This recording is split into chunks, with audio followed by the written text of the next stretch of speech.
We are back here on the Lynn Hayes Freeland Show. Robbie Wideman studio. Mark Schwartz is across the state, Pennsylvania. He was the attorney who fought to get Robbie Wideman out. He's been out for 3 months. I want to ask you this, Robbie. I'll start with you, then we'll go to Mark across the state. A lot happened in your personal life while you were behind bars. What strikes me the most is your son died while you were behind bars. Talk me through that process, that experience. Well, it happened. I woke up one morning in my little tiny cell that I was in, and I turned on the news and I did my usual things. You know, I did yoga and meditation. I used to get up at 4:30 in the morning. I still get up that early. And there was a story on talking about John Edgar Wideman, that's my brother, nephew was killed. And I seen him bringing a body bag out of a house. And my mind just couldn't accept it. I kept like thinking I heard what I heard, but saying, no, they're talking about somebody else. They couldn't be talking about my son. But my mind is also saying, well, he's the only son, he's the only nephew that John has. But I couldn't accept it or believe it. But when they finally let us out for breakfast, I said, I should call, something's wrong at home. I still hadn't wrapped my mind around what had happened. And when I called, you know, my mother was crying, and you know, she said, oh, Robbie, you know, and you know, what a mother would say. And so, you know, it was real emotional. And I did get to go sing in the funeral home. And this is the amazing part of the story. It showed that God was, you know, he's held me up all these years. And it's been kind of miraculous how it's happened. But I wasn't supposed to have anyone there at the funeral home. Okay, so. Just supposed to be me, go to the funeral home, see my son. When we got there, his mother's parents, who were dear to me, were coming out. And their name was Mr. and Mrs. West. And Mr. West looked at and seen me in the car, and he said, Robbie. That's the way he talked, Robbie.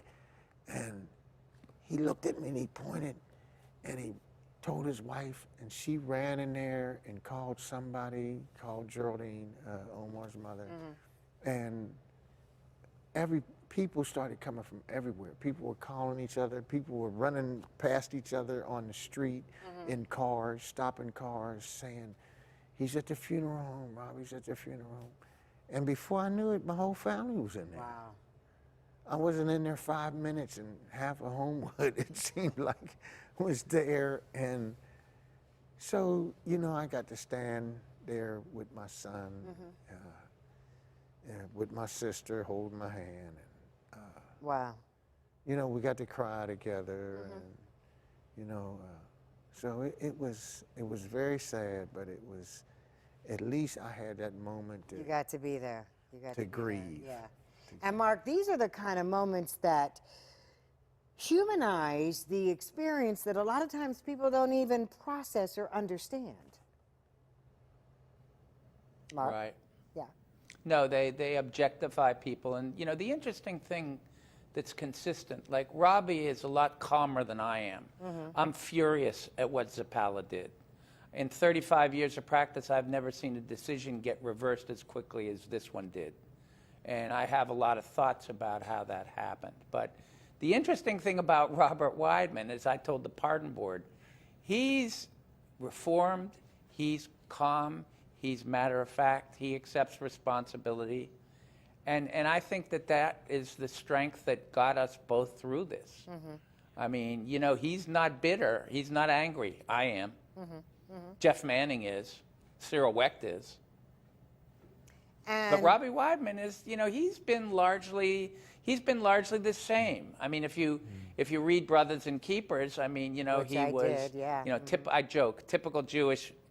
Yeah, I joke about it. It's a typical Jewish family. It's like, be like your oldest brother. No, I want to be like Huey Newton.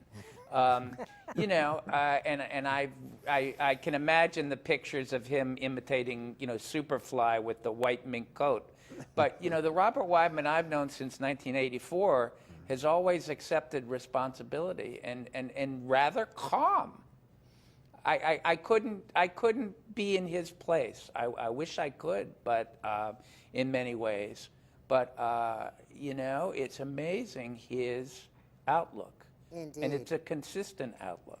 Indeed, and you know, you mentioned the book Brothers and Keepers, and interestingly enough, we've only focused on you and your story today, but for years this story was Robert Wideman, the younger brother of John Wideman, the Rhodes Scholar, the Brown University professor, the author of so many books, including one that told the story of your two lives. Yes.